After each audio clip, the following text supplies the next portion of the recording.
And ladies and gentlemen, welcome to episode 47 of the Yellow Card Podcast, presented to you by Couch Guy Sports, brought to you and sponsored to you by Exogun. If you're stressed, if you need a massage, or you just want to relax on your comfy chair watching some English Premier League action, recommend to get Exogun. Use the code CGS10 for a 10% discount and relax away. On episode 47, with you as always, your host Diego Galvez, Chris Jones, Andrew Fasciano. Fellas, we got a lot to talk about because this opening weekend was fire, was absolute fire. We had some new members of certain leagues come in. So PSG welcoming to their squad. They're basically their 5 off-season signings: Sergio Ramos, Lionel Messi, Gianluigi Donnarumma, Georgino Wijnaldum, and Ashraf Hakimi. Don't ask me how I know how to pronounce all those names because I don't even know. But I'm sure you pronounced one wrong. I am so sure. I am so sure about that. But fellas, what do we think about PSG's offseason signings? Seems to me like very smart signings, considering barely any fees to pay up for any of these signings at all. But fellas, what you guys think? Any of you guys can go ahead and jump in. No, honestly, it felt like they were playing FIFA over the summer. It just felt like they were just making moves via video games. You were sitting there, and every time they were linked to someone, and they got them, and you're sitting there and you go, "Whoa, how are they going to make this work?" You know, everybody's got their weekly wages that they're making, and the only fee they really paid for was for Hakimi.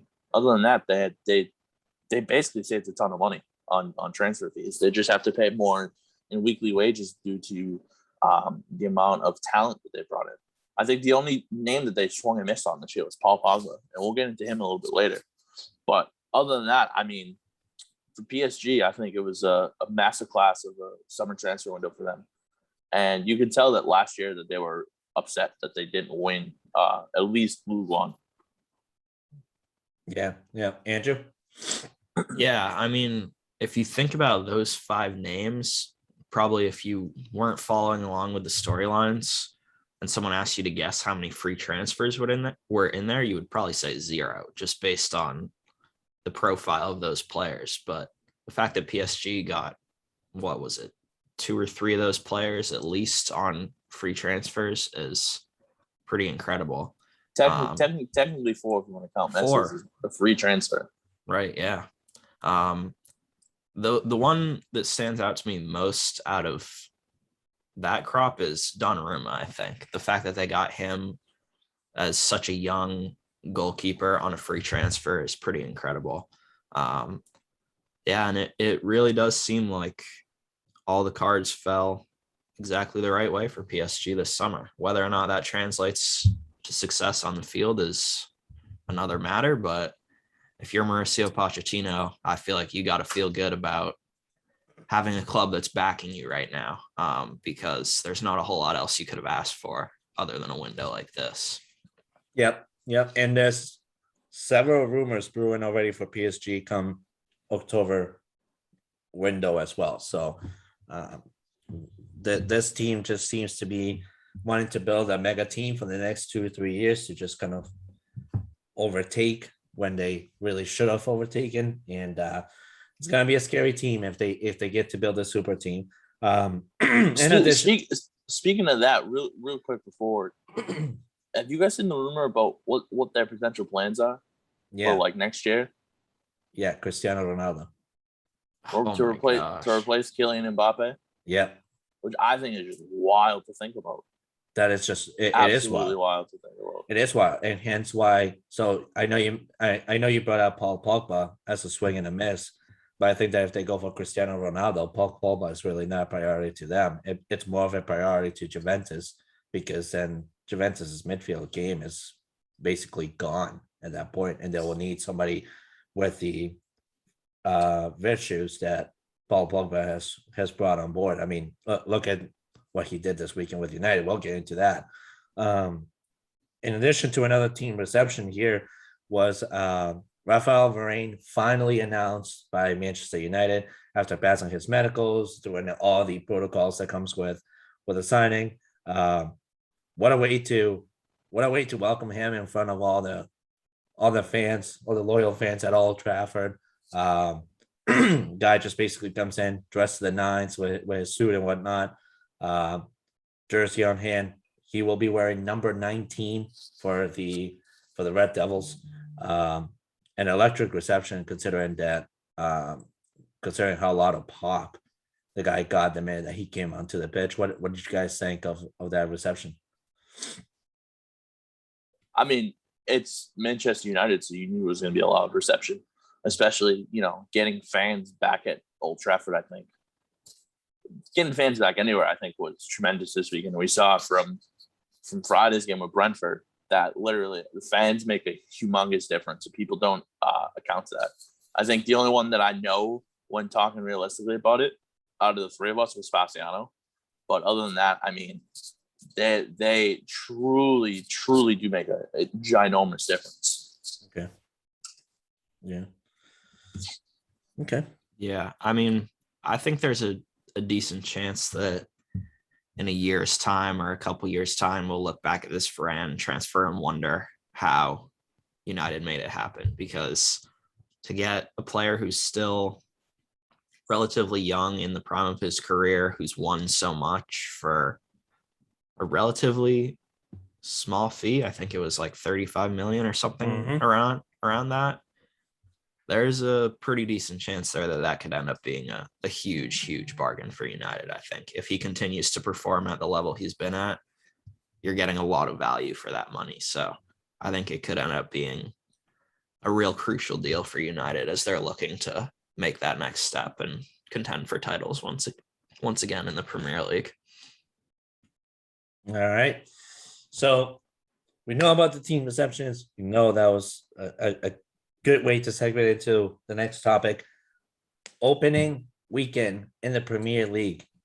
Oh my goodness. We started off Friday with Brentford versus Arsenal, which, by the way, I think it was by far the surprise of the week for many, considering we haven't seen Brentford in a Premier League fixture in quite some time now.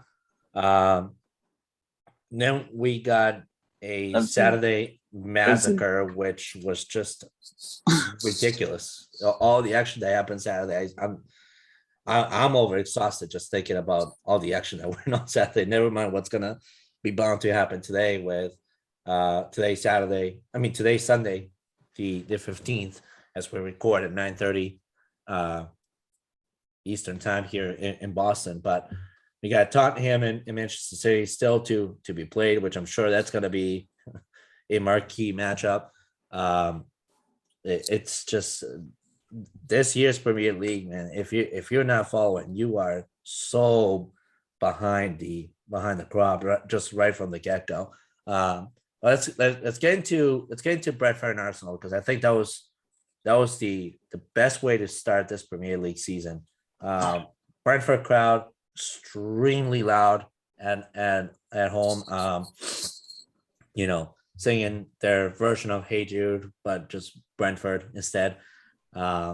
Just how amazing was the scenes of seeing Brentford not only beat Arsenal 2-0 at home, but how amazing was the crowd. I know for myself, I got a little emotional because I was like, wow, this is just amazing. And just seeing the interactions between the crowd, the coaches, the players, the staff, it was just like, I can't believe this is even happening right now. But what did you guys think? So I think going in, Arsenal had a little bit of a banged up lineup. Lacazette was out with an illness. You got Aubameyang that was out as well. You're missing Thomas Partey. You're missing key pieces of your team in that game, and just Arteta with the lack of having Bukayo Saka in the starting 11, I think was a tell sign of how that was going to end up. For someone who has spoken nothing highly of Arsenal for this season coming up. I think they shot themselves in the foot there, because coming up they have to play, if I'm not mistaken, next week they're playing Chelsea, which is a very tough game for them. And then the following week after that, they have to play Man City. So you're looking at a potential 0-3 start for them right off the bat. So for me, what Arsenal's gonna have to do moving forward is they're gonna have to be able to play with, the top four in City, United, Liverpool, and Chelsea. But they also have to put into account that the Brentford fan base was brutal last night. And anytime you play there this year, no matter what team you are, you're going to struggle. Yeah. Yeah. No, I agree with that. Andrew? Yeah, I mean, it was an incredible game, an incredible opener to the season. I think it's a pretty good example for why fans across the world are drawn to the English Premier League, to be honest with you. Like, Brentford having not played a top flight match for 70 something years. Never played a Premier League game ever. Top flight. It wasn't the Premier League. Exactly. They haven't been in 75 years. They haven't been in the Premier League. Yeah. They were in the old first division. But I mean, to just come storming back like that and produce a moment like that for the fans, you can't really replicate that sort of emotion and that sort of feeling in a league where the teams are the same year in and year out. So it's a different dynamic to what we have in our four biggest leagues over here in the US.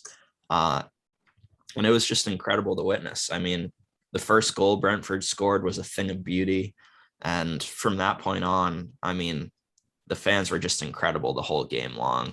They were the 12th man, I think, for sure, for Brentford in that one. And hearing them sing at the end of the match with the fans, or with the players going around the field and thanking them, and the manager, Thomas Frank, going around the field thanking them, was really quite something special to see. So I think no matter what happens for the rest of the season, whether or not they continue with this form or if they start to struggle a little bit, I think Brentford fans will never forget this game. So it's an incredible start for them in the Premier League, and it was very, very cool to watch.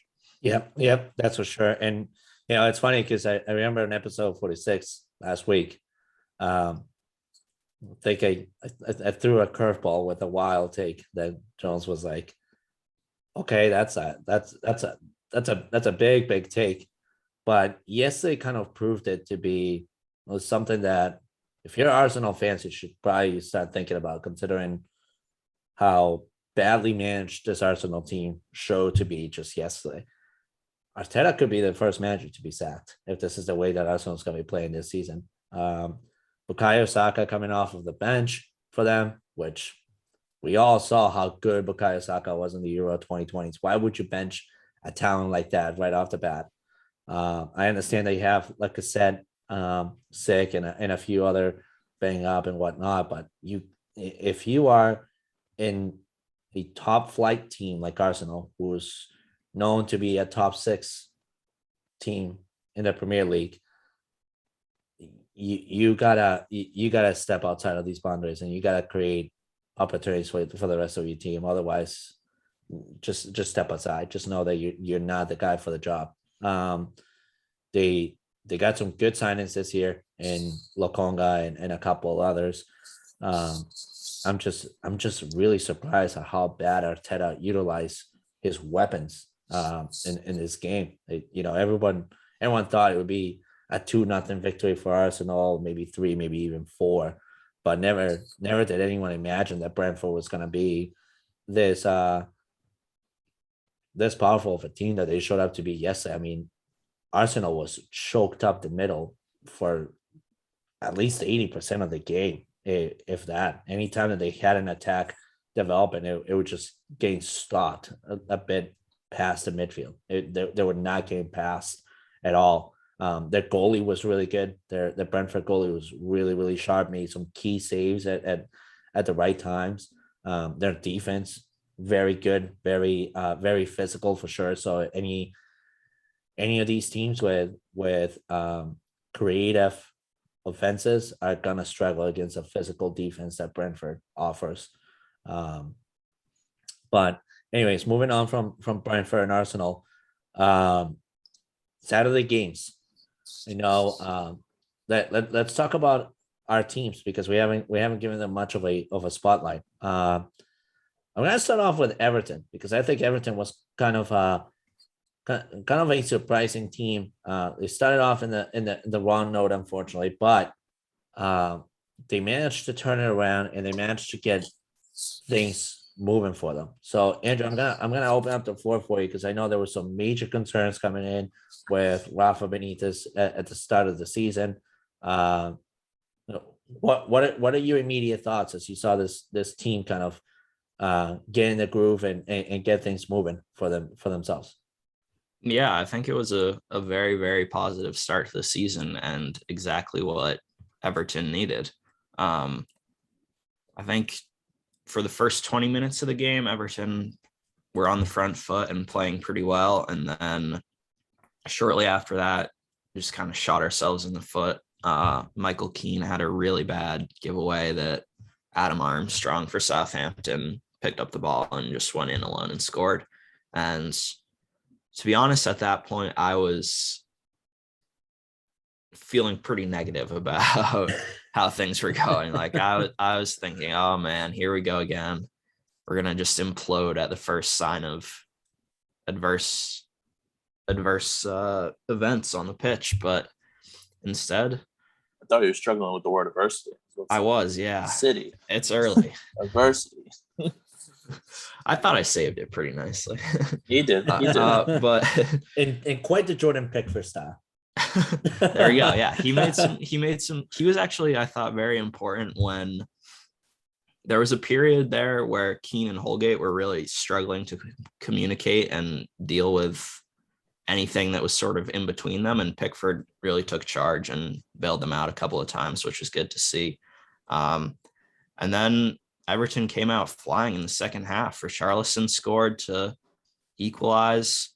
Abdoulaye Doucouré scored an absolutely beautiful goal where Seamus Coleman sort of looped the ball into Iwobi, who headed it to him, and Doucouré picked it up and turned to find space for a shot and just fired it into the top corner.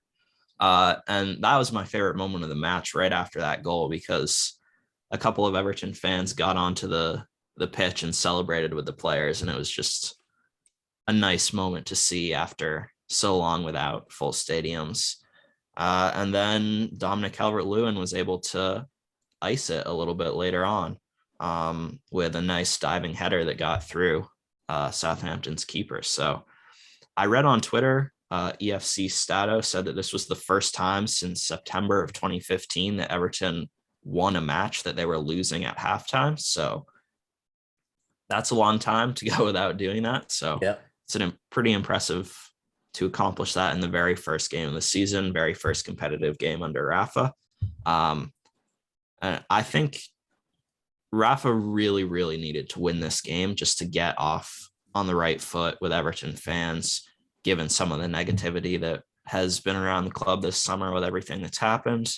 And he needs to take this one and build on it and keep going forward. And I think if Everton play like they did yesterday, looking to attack, being positive going forward, which is not something we saw a lot of down the stretch under Carlo last season, I think that will win over a lot of fans very quickly. So it was not just the result we needed, I think, but a performance that we needed as well, showing some fight and comeback and willingness to go forward and attack. So my expectations were somewhat low going into it, to be honest with you, but I was very, very pleased with how the game went yesterday. What were your thoughts on Demarai Gray and Andros Townsend, and how do you think that Carlo, oh my God, that Rafa will be able to incorporate James Rodriguez into the scheme of things coming into maybe week 2 or week 3? Yeah, because you're gonna need to incorporate James Rodriguez. It's clear that the creativity in the midfield lacked yesterday, but somehow, some way, Everton managed to find a way to make it happen. But you're gonna need that reassurance in the midfield. So how do you think Rafa will be able to incorporate that into this lineup? Yeah, those are both good questions. I mean, James was one of 5 players, I believe, who who missed the match because Yeah. he was isolating. Other key names include Ben Godfrey, Andre Gomez, JP Gabaman, Moise Keane as well. So there's a couple pieces that hopefully will be coming back and add something to the squad. In terms of Gray and Townsend, I've been pretty impressed with both of them, considering Townsend was a free and Gray was just a couple of £1 million to bring over. I think Townsend in particular has sort of had this attitude where he's, as long as he's on the pitch, he's giving absolutely everything he has. And it's been nice to see that for sure. I think that's sort of infectious and rubs off on other players as well. He had a couple really nice crosses in the game yesterday, which was good to see. And Damari Gray also, I think, offers something a little bit different because he has a little bit more pace than a lot of the wide players that we had last season had. So I think those were two, they're not like world beating names where you're going to spend a bunch of money and bring in a star, but I think they both have something to offer to the team. And given that we really didn't have too many wide attacking players at all last season, it's very important depth to have those two guys who can come in and start in a win, could probably come off the bench at later points in the season if you want to bring Hamas back into the fold. Yeah, I mean, we still have a little bit of time before the window shuts, so I wouldn't be shocked still if Hamas leaves before the window ends. I don't think the fact that he's isolating has anything to do with how Rafa feels about him, because if that was the case, then you'd have to also assume that Rafa wants Ben Godfrey out of the club, which there's no way that's the case. But I think it is also still possible, separate from the fact that he's isolating, that him and Rafa don't have the greatest relationship, as you've mentioned before, Diego. Their time at Real Madrid, that's not a secret or anything.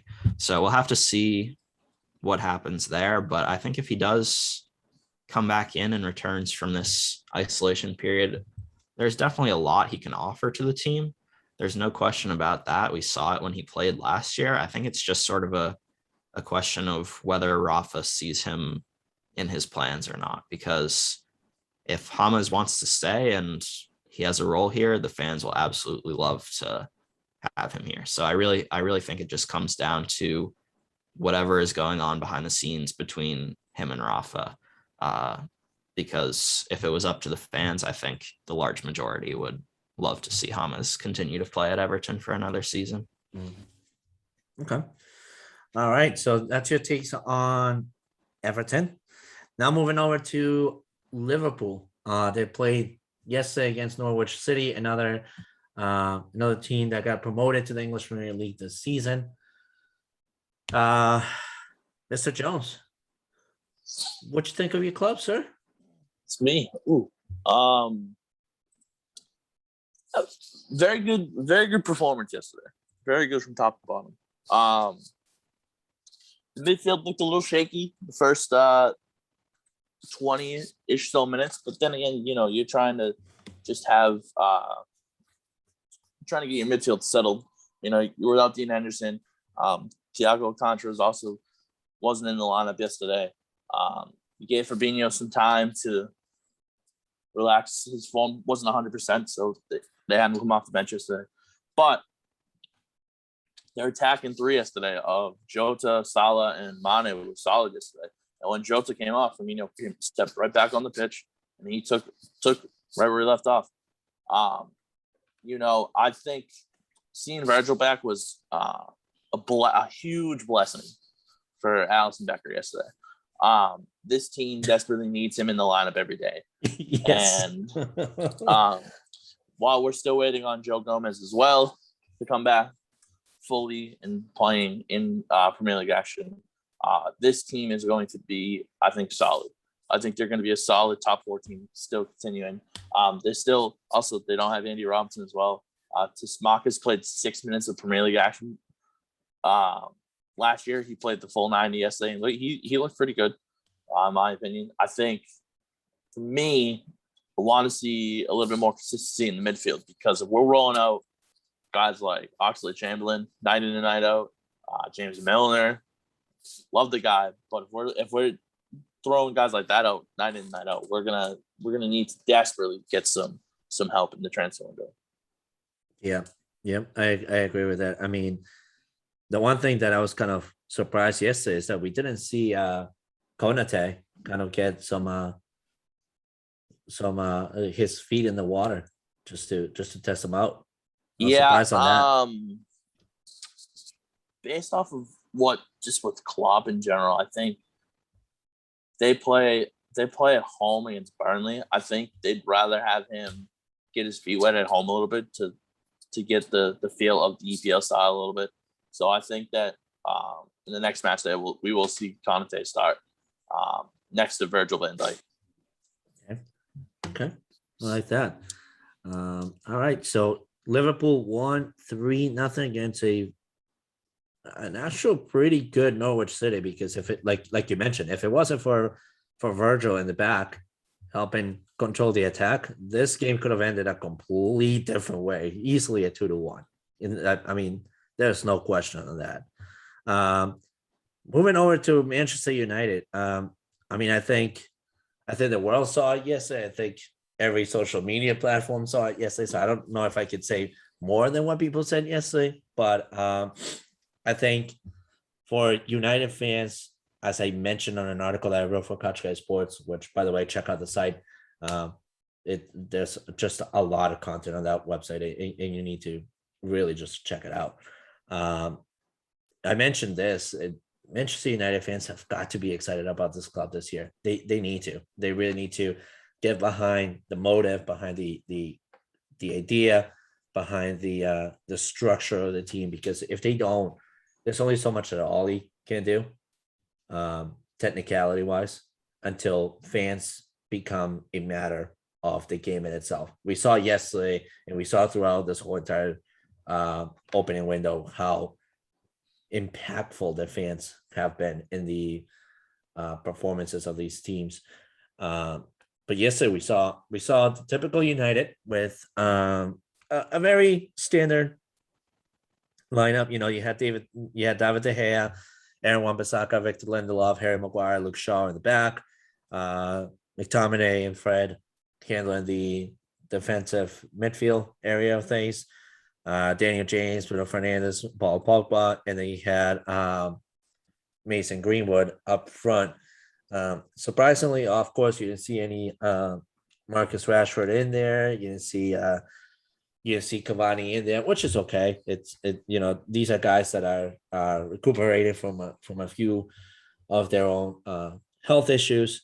But without a doubt, fans got to see a little bit of what Jadon Sancho has got to offer to this lineup, which is going to be very exciting. Just a few touches that he got, creative chances. Him and Pogba seem to align really, really, really well, which for those two to align and give Bruno Fernandes an opportunity to create far more chances up front to any of the strikers, whether it's Mason Greenwood, Anthony Martial, or Edison Cavani. This is going to be a very lethal team that I think, because we're also like, with smoke and mirrors between Chelsea doing their signings and Manchester City signing Jack Grealish. You immediately think of these guys like the mega teams, but I think realistically Manchester United has a very, very, very good chance of contending for a title this year, whether it's Premier League, whether it's Champions League, which I personally, just with PSG, Manchester City, and all those guys in there, I personally don't see how Manchester United can do it. But if they do it, my God, what a story to write. Listen, as long as we win the Carabao Cup, that's all I care about. Just kidding. But to begin with, Bruno Fernandes, my God, what a performance.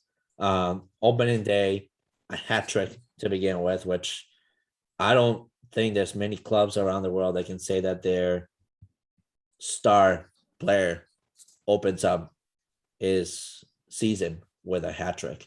And then to add on top of that, Paul Pogba with a quadruple play of assists because he assisted all the 4 goals that were scored in the second half. He was involved in Fred's goal, involved in Mason Greenwood's goal, involved in the Bruno Fernandes goals. I mean, this is what a performance for Pogba. I know a lot of people this year were doing fantasy Premier League content.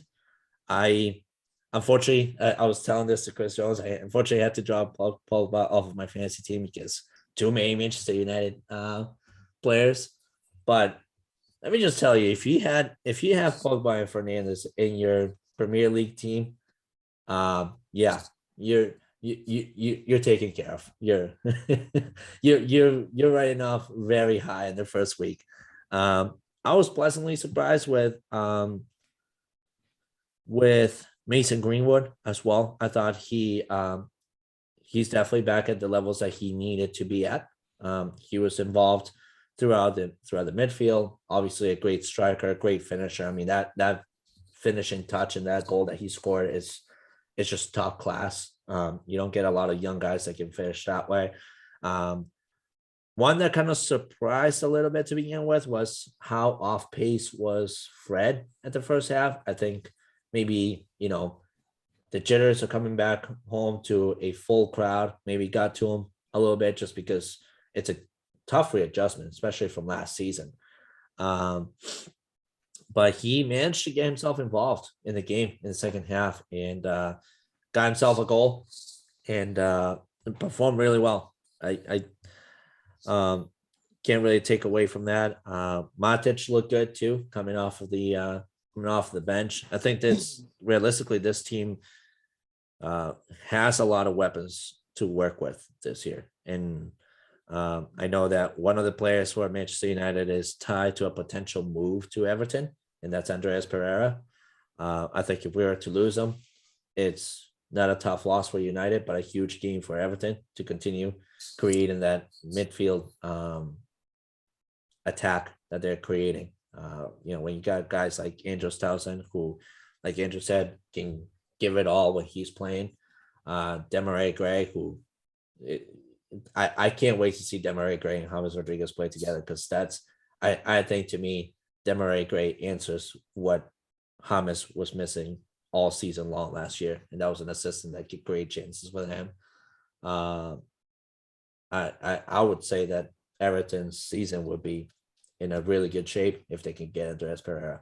But overall, very happy with Manchester United. Can't wait to see the heavily stacked lineup that we can actually put forward. And just keep in mind, this was not an easy win at all either. This was a very good Leeds United team that, even after trailing 5-1, they had us on our back too, on our tippy toes, and in a multiple flurry of chances that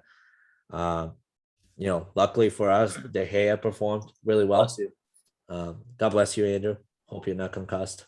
Wasn't that bad. I will say though, the goal from Leeds United, Ayling, if goals like that could count double, I would have been like, whoa. Don't give them the pity double goal. No, man, We're not here for this shit today. I'm not here that for goal this shit today. That goal was a beauty though. I'm not here for this shit today. Very well hit right to that left side of De Gea. I mean, my God, that thing was a missile coming at him.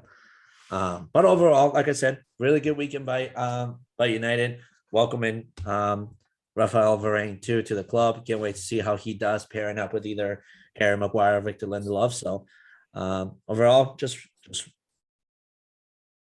honestly, great football. The beautiful game is back in full pace. Fans are involved.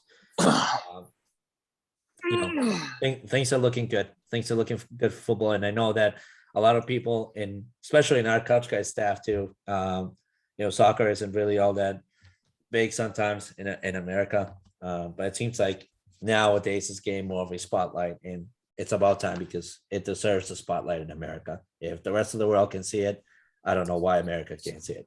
But Fasciano, real quick, what are your thoughts on these couch guy personalities that are jumping ship right off rip on Manchester United? Oh no, What no, are no, your no, no, thoughts? no, What are no, your no, thoughts no. on Wait, wait, this? wait, wait, wait. What are your thoughts on this? Hang Hold on. No, I'm hang talking to on, Andrew. because I'll get to you after. this is very. I'm Your question talking is to Andrew. this question is very lopsided. No, it's It is not. very lopsided. We It's had not. to clear It is not. It to is not. clear the path and to be neutral. We have members of Couch Guy Sports who are starting to become interested in Premier League content just because of the coverage that we provided last year, in addition to how good it looks this year. We had The numbers our are good content. for it. We had our content director who, unfortunately, because he's in a chat with the vice president of Couch Guy Sports and myself, who are both Manchester United fans, he doesn't really have much to work with. He's like, I hear about Manchester United, so like might as well freaking join the bandwagon. But we have some other guys around though that are legitimately interested in finding a team in the Premier League to support. We gave our why I feedback. said- We gave but our see, feedback, but The question wasn't lopsided. the question should be, what do you think about these guys who now want to jump ship and have a Premier League team that they want to follow? That's Not the United stuff, because Nope. by that you're attacking just one person. And it's nope, very nope, lopsided. nope. I'm attacking the whole personnel as a whole that isn't a soccer fan because all they do is talk to Diego, and Diego just says one thing: Manchester United, we're the best. We haven't won a big trophy since Sir Alexander Ferguson, but we're the best, absolute best. Sir, we are the best in terms of winning Let alone titles. the kid's a Red Sox fan, and Liverpool is owned by the Fenway Sports Group, but he goes right for Manchester United. They are owned by the worst owner in the world, and Doesn't Henry. matter. It's still the same. Likes the Red Sox, makes it that much easier. Andrew. So back to my question before I got really interrupted. What are your thoughts on the couch guy personalities that seem to be looking towards coming to the Premier League? It seems to be going right for the wagon of one of the best teams of all time, Manchester United, rather than going the approach of Andrew here and taking a team like Everton. Well, my theory was that perhaps our fearless leader, Mr. Galvis, and Mr. Scally had done some recruiting. So it makes sense that Diego said that was the case. But let's go, Andrew. Al, Hit with a jab.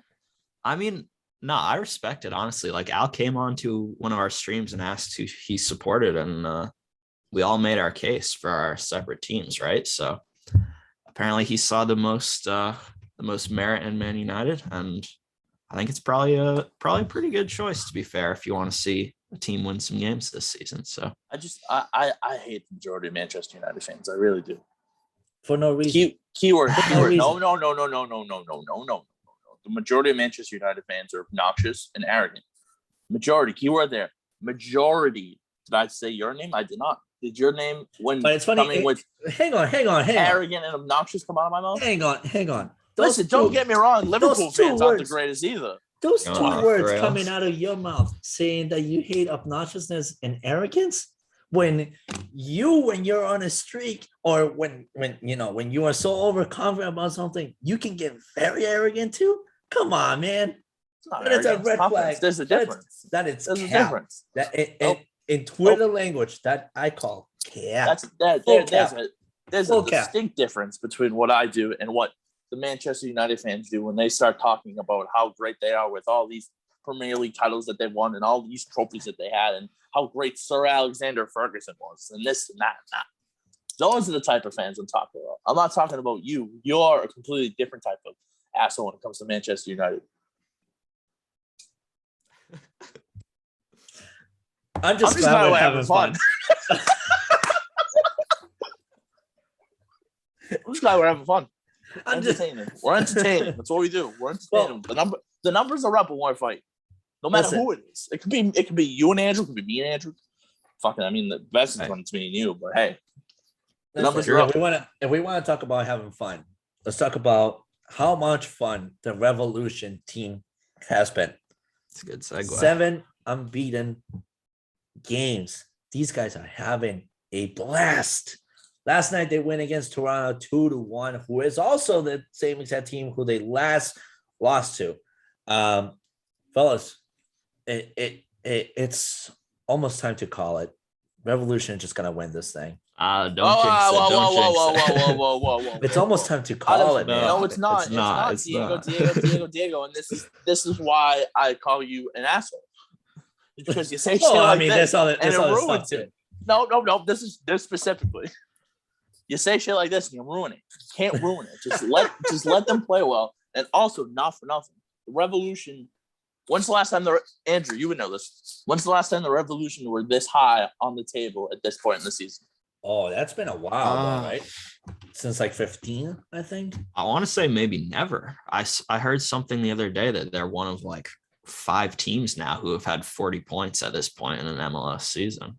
So can I do a little toot to the horn here? Yeah. I don't want to toot our own horns here, but we bring on Mr. AJ De La Garza to come on the pod, and the Revolution look like the best team in the league. Yeah. Ugh. It's the Yellow Card podcast blessing right there. Mhm.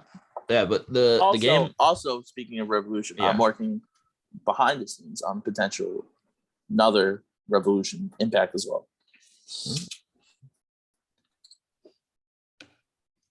But yes, continue, Andrew. Sorry. I was just gonna say the game last night in particular was kind of a very cool homecoming for Tajon Buchanan, because Canadian kid who's played very well for the Canadian national team got to finally go home and play in front of his home fans, and he scored a goal and did a very nice flip right after it. So that was pretty cool to see. He definitely deserved a moment like that after how good he's been over the last couple of seasons for the Revolution. But yeah, I mean, they're just rolling right now. They really are. 7 games unbeaten. They got all their pieces back now from Gold Cup and international competitions. So I'm excited to just see them keep on doing their thing up until the All-Star break, and then hopefully after that as well. Yeah. No, I think their schedule coming up, I think, if I looked at it correctly, they play DC United Wednesday. Then they have Cincinnati at home. I think next 2 games are at home, actually. Yeah, DC United. Yep. And then they're home against Cincinnati. And then they play at NYCFC. Yeah.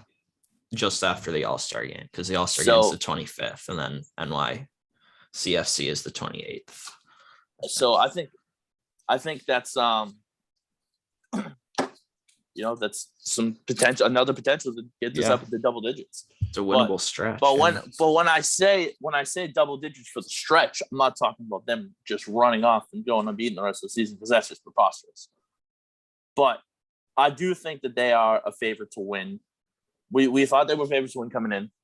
We think they're favorites to win now. Now we just would like to see them put it all together when it matters the most. Yeah. No, and I think what a lot of people also fail to recognize is the amount of work that Bruce Arena has done behind closed doors for this team.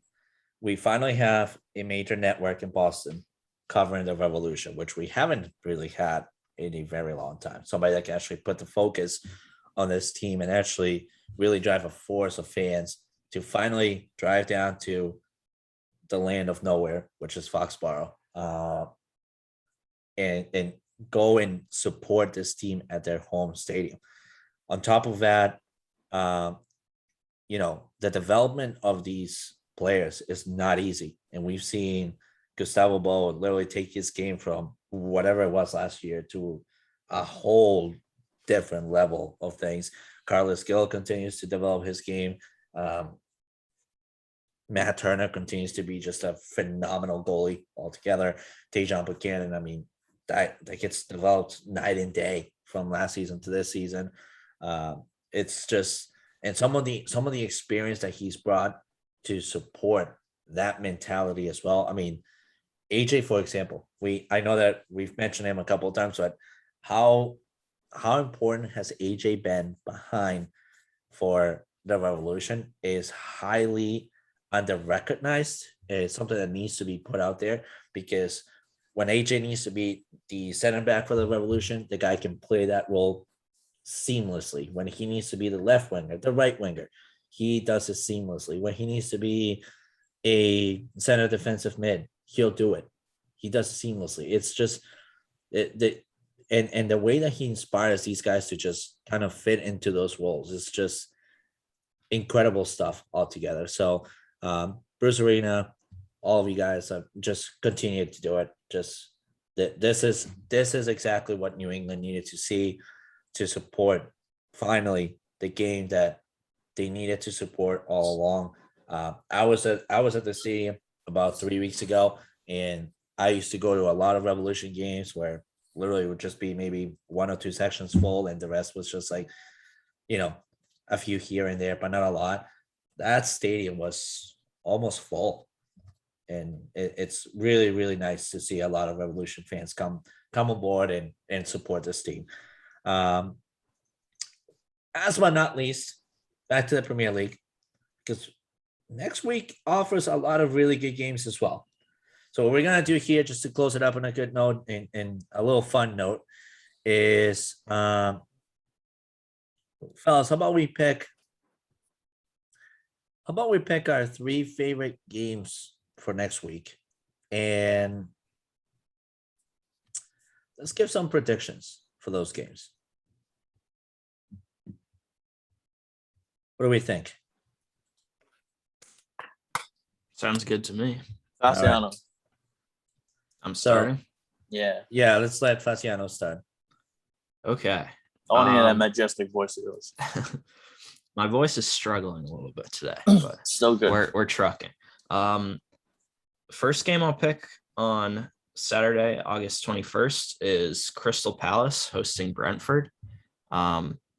I think after what Brentford did on Friday, everyone's pretty high on them at the moment and interested in seeing whether or not they continue playing at that level. And Crystal Palace had a tough opening matchup against Chelsea, but I do still think that they have a lot of talent and can have a pretty good season if they put it together. So I think it's an exciting matchup of young teams who have fairly high ceilings in comparison to what they've been in past seasons, at least. Prediction wise, it's tough. I don't know. I think that we might see a draw in that one. Maybe like a 2-2 draw.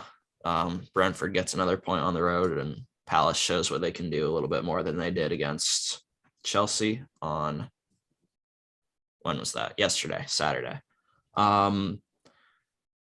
Second game, I'm going now to Sunday, the 22nd of August. Chelsea and Arsenal. Chelsea on the road visiting Arsenal. Actually, the two teams in the first game I picked played in their first match of the season. Arsenal, unfortunately, I don't think they will bounce back in this one, especially if Chelsea add Romelu Lukaku to the lineup that beat Crystal Palace. That's honestly why I'm picking this game, because if Rom starts in this one, I think Chelsea are going to be absolutely terrifying and could win this one by a couple goals. I'll go 3-1 in that one to Chelsea. And then my third and final game. Yeah, this is ridiculous. You know why? Why? Are we 2 for 2 on the same ones? So I'm gonna cover the other 2 games that I have picked. Mm-hmm. But same pick. There you go. We're thinking alike. So I know one of Diego's. The third and final game that I'm going with is on Monday, West Ham against Leicester. I think it has the potential to be an important one for teams trying to qualify for Europe and crack the top 6 stronghold. Excuse me. I like Leicester City in that game. I think they were pretty decent in their opener. I'd like to see them score a few more goals than just the one. I'm going to say Leicester City will win that one 2-1 on Monday. All right, Jones. Ooh, I'm up. Yeah. Woohoo. 3 games looking forward to next week. Sunday, Wolves and Tottenham, first game. Nuno's. I mean, hey, listen, not for nothing. This is why I went first, because Andrew took 2 of mine, so I'm readjusting.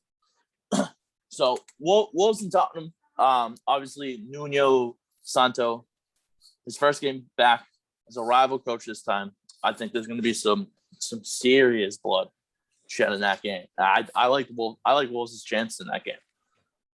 The second game, Leeds and Everton.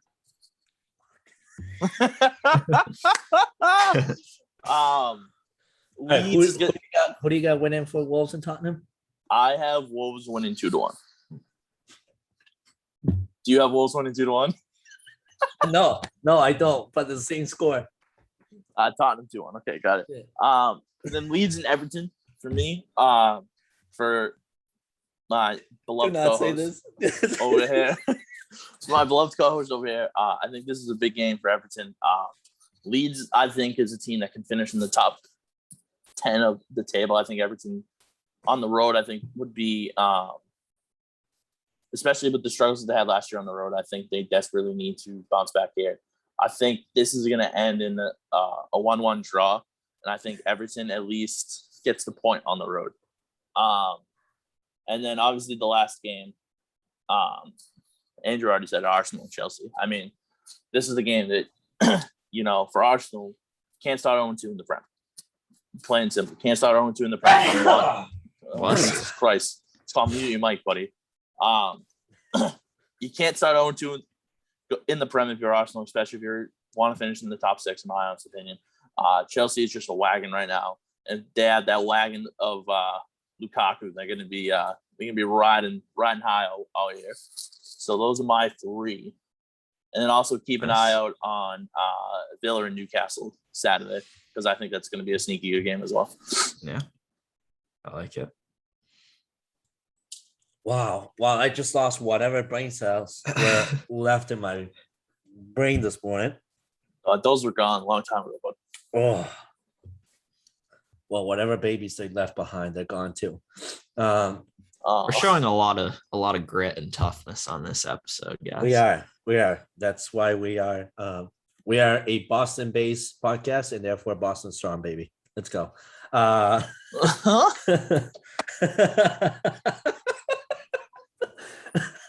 Oh, what a stretch! Oh, I think I just right. cracked my kneecap. So my three games that I had obviously were said. Wolves versus Tottenham.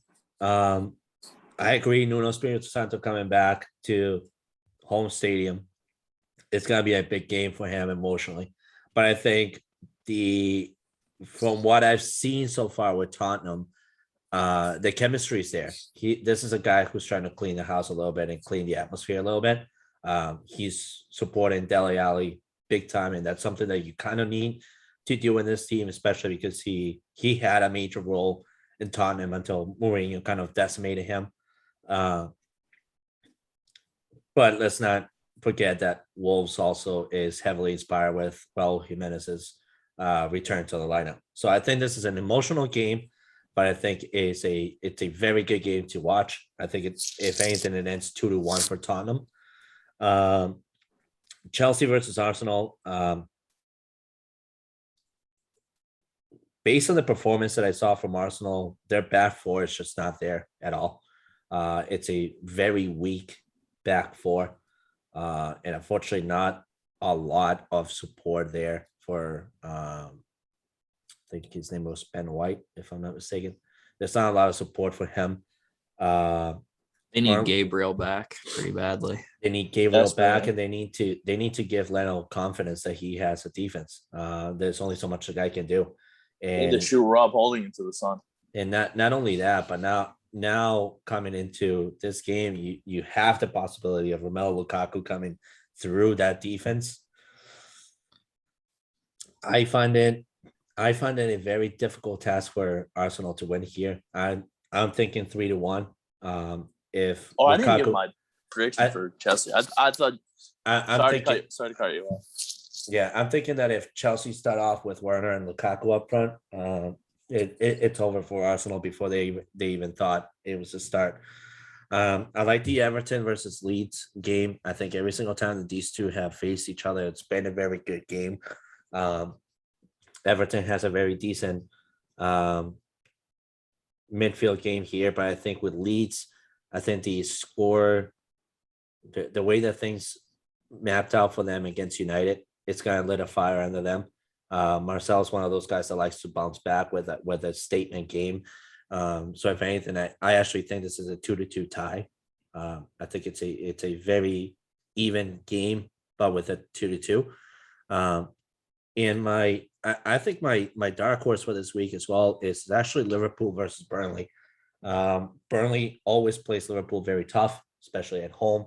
We saw it last season. They got Virgil van Dijk back. That's great. But I think Chris can attest to this too. I mean, if it wasn't for Virgil in the back four, that defense needs some major retooling to be done. If they can get Virgil and Konate working together to be your starting center back, then you have some of that wariness wiped out off of the aspect of things. But Burnley is Burnley, man. They are a pass to any top 5 teams in the Premier League, and I think this is one of those games where, you're coming back to Anfield, but it could be a 1-1 tie easily. So, I hope that Liverpool can win against Burnley because No, you don't.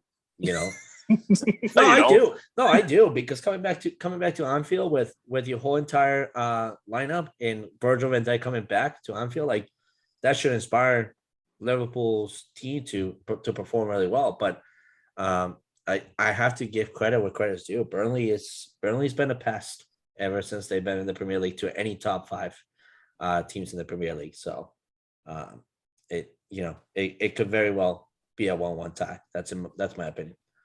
So I would agree with you if it was being played at Burnley, and I also think. But didn't you guys lose to Burnley at home last season? Like the 2 times that you guys played them? I don't fucking remember. It was last season. You know what I remember from last season? I was finishing in 3rd place. That's all that matters. But I think for me, what was I going to say?